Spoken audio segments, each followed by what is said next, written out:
All right. Well, thank you so much for showing up to CanadiEM's first ever virtual retreat. And this is the town hall portion. So welcome to not only the executive members who have been with us for an hour already, but also to the junior editors who have taken the time to make this call. It's really valuable. And you guys are such a big part of the organization that it's great to have you guys on this call. So first of all, for those of you I haven't met in person, my name is Dan Ting. I'm one of the immersive physicians here in Vancouver, and I am the editor-in-chief at CanadiEM. I've been in this role for about the past year. So even though this is the first CanadiEM virtual retreat, it's not the first time we've had a retreat. At the previous CAPE conferences, we've intentionally sought out personal meetings with people and having events that are with the rest of the CanadiEM members, because we realize that this is an organization that's distributed throughout the country. Often we'll know each other through Twitter or through email, but wouldn't have had that same kind of personal connection. And that's a big part of having these sorts of events. I think the other part of these kinds of events is really thinking about where we've come, some of our strengths and weaknesses, the opportunities that we might have, and trying to chart out a roadmap towards the future to try to maximize our strengths and address the opportunities that we have outstanding. So here's a quick agenda. So for the first few minutes, I'll be giving a quick annual report of some of the highlights that we've done over the past year. We also have three amazing keynote speakers. Patrick Bresky will be talking a little bit about our viewership metrics. Sonia will be talking about our junior editor program. Farin will be speaking about the Digital Scholars Fellowship. Evan Formosa prepared a few slides for social media side of things, which I'll be presenting on his behalf because he's still working in the clinic. And the last few minutes, we'll be talking a little bit about the future of CanadiEM. Okay, so we recently were doing some strategic planning, and we came up with a new mission and vision statement. This is a little bit still in the works, but some of the main changes were really focusing on the creation of a virtual community of practice here at CanadiEM, as well as re-upping on our desire to make sure that the resources that we create are high quality and that they're freely available, and that we are important players and leaders within the phone movement. So those are definitely things that we want to keep doing. So CanadiEM has been existing since 2016, and since 2016 has been growing by leaps and bounds. Here's a rough organizational chart of CanadiEM.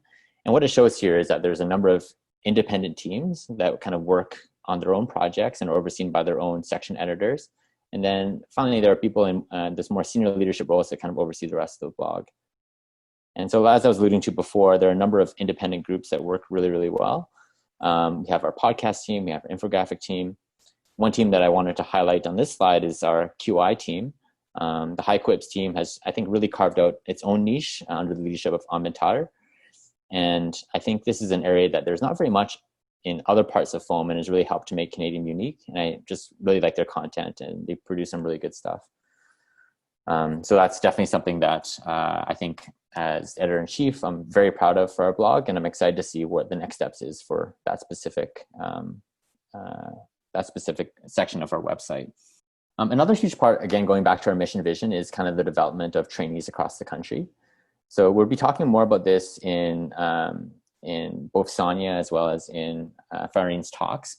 But we have a number of programs that specifically are designed to help mentor trainees in their academic career development.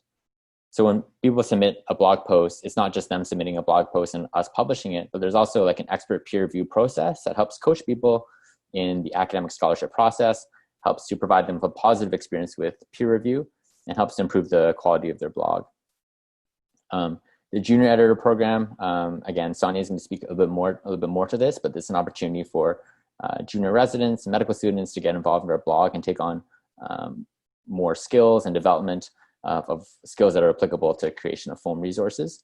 And we also have the Digital Scholars Program, which is a one-year intensive fellowship experience for residents or graduating staff to really take the next level in terms of their knowledge of medical education, scholarship, and theory, and apply that to the foam universe. So we'll be hearing a little bit more about these programs later on. So as most of you will know, Teresa Chan and Brent Thoma are the co-founders of the blog, and they really laid the foundation for all the successes that we can look back on now. They are both very involved with the blog still, but they realized this past summer that because of the CanadiEM's growth, that there was an opportunity to expand the leadership team to ensure that each of the projects had the amount of leadership and oversight that is needed to maintain a high quality of the blog, as well as an opportunity to allow trainees who had been involved with the blog to kind of have a leadership position and have that responsibility to take things in the way that they wanted to take them. So this is our current leadership structure. So we have currently 8 members, and each of us have like a specific role within the blog. And so far, I think it's been really great to have an expanded leadership team with different perspectives. And also, it's been really rewarding as editor-in-chief to see all these other people really develop their own niches within the blog and add such valuable contributions. So our audience has been obviously really large, and that's something that I think we're really proud of. So since our launch in 2016, we've had over 1.5 million unique users that have had 2.1 million sessions. And our social media reach is quite significant as well.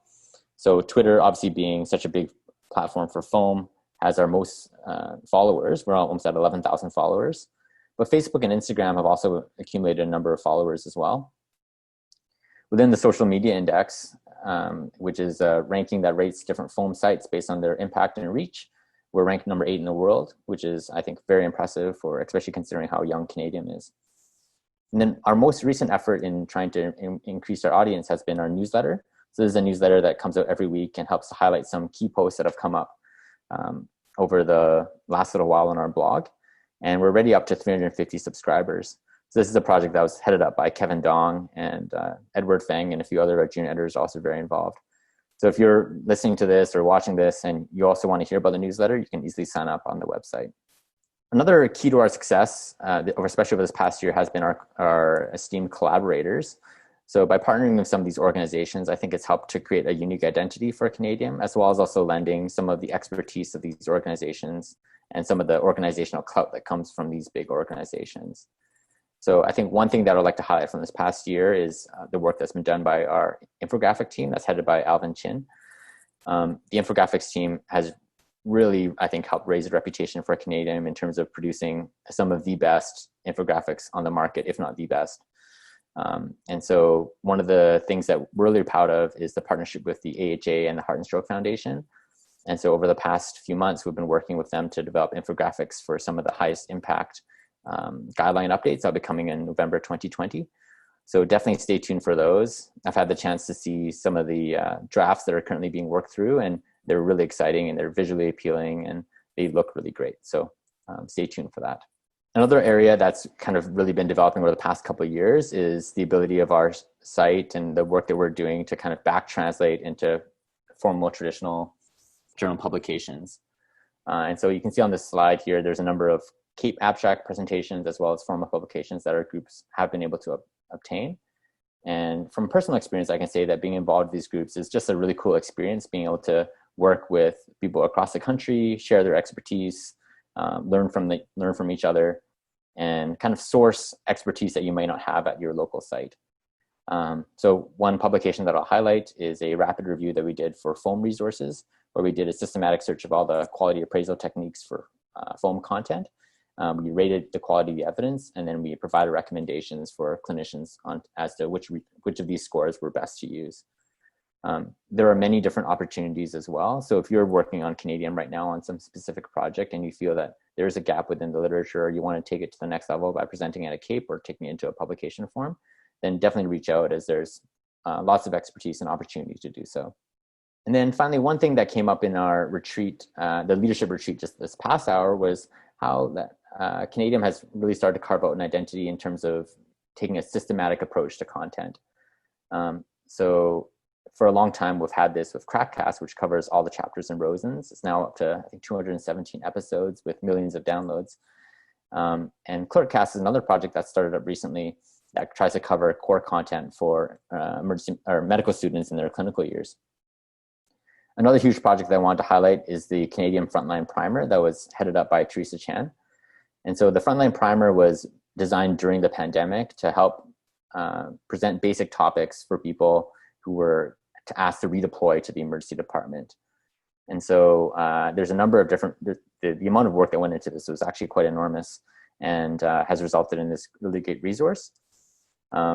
So there's one example here about the emergency department culture and what it's like to work in the emergency department. We actually, for this video and for a couple of the, or for this subject and for a couple of the others, we've partnered with a group out of McMaster called Demystifying Medicine, which helps produce these amazing videos to help visually translate some of the content that we were producing. So one of these videos was about the emergency department culture, and it's really great, and you should check it out if you haven't had the chance to already. So that's all I want to talk about for this part of the town hall. I just see there's a few comments here. I just want to make sure that I'm not missing anything important. Okay. All right, yes, so as Teresa pointed out, the frontline primer is now being pivoted and will be generalized, so it's not just for the COVID pandemic, but it's just in general for people who are trying to learn the basics of emergency medicine.